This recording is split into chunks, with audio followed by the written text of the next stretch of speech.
We have good news. We have another candidate in the House. Nancy Moran is running for the House 5. That's the open seat, and anybody that's near that area, that has friends in that area, I'm going to also invite her up here, and we'll take some more questions. I gather before you tonight because now is not the time for the usual candidates, speaking in the usual political platitudes. As we gather here tonight, there's a dark cloud gathering over our democracy. We have an executive branch that, like a cancer, is so completely out of control, it threatens to bring down everything our founders left us as the heritage of our Constitution.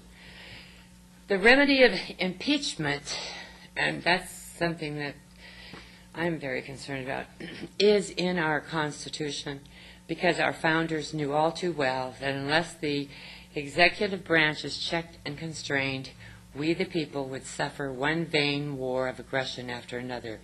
That is why impeachment is there, to be used in a situation like this, and to do so in the face of the outrages of the last 7 years, the lies that took us to war, torture as an official policy at the highest levels of the White House, illegal domestic spying, treason in outing a CIA undercover operative.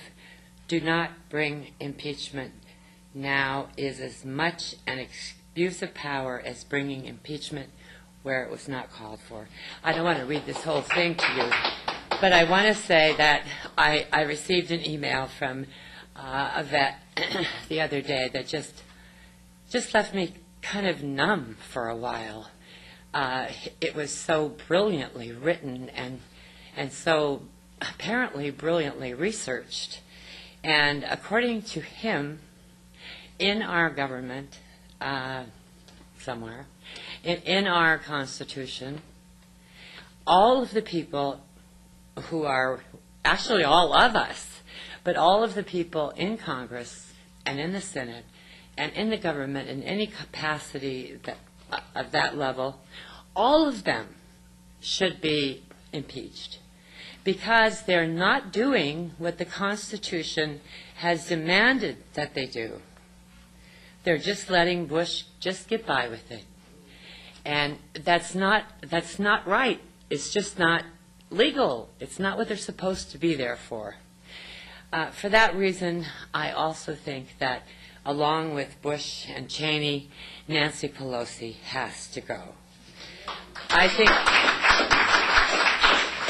my own opinion since the day that Nancy became officially the Speaker, I've wondered about that early morning call that she had with George Bush.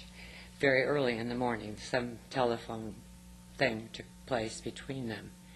And later that day, she said that impeachment was off the table. That's a crime right there.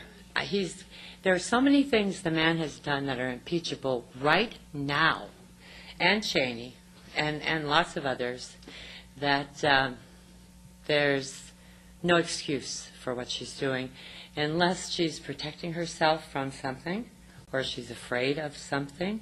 And working with all of these people for all of these years, I think I was pretty much in every area of human life along the way with people. And I am a fighter, and if I could see that they were not being treated the way they should be, I was there to fight for them, and I don't quit. I do not quit. I don't fight too well for myself, but I'm great with other people. Is that seconds? Well, I will just tell you this. I want to thank you very much for listening to me at this very last minute. And I could have told you lots of other things, but if you would like to hear more about me, you can go to nancy08.com. And I would love any of your remarks, any of your questions. I would love to hear if there's anything that you would want me to fight for you in particular. Should I get to a place where I can do that? And I think I'm going to. I think that I am the best person. There are two men running who are, they have the look, they have the money, They have some background, but not actually in elective offices, but they do have background. The only problem is one of them is a veterinarian, and another one has another equally a well-paying job. They're not experiencing, at least not what I am, and what the people, all of the people I know that we used to just think of as the middle class, they're not experiencing any of that yet. That is a legacy from Bush's screwing around with everything in the country. So thank you.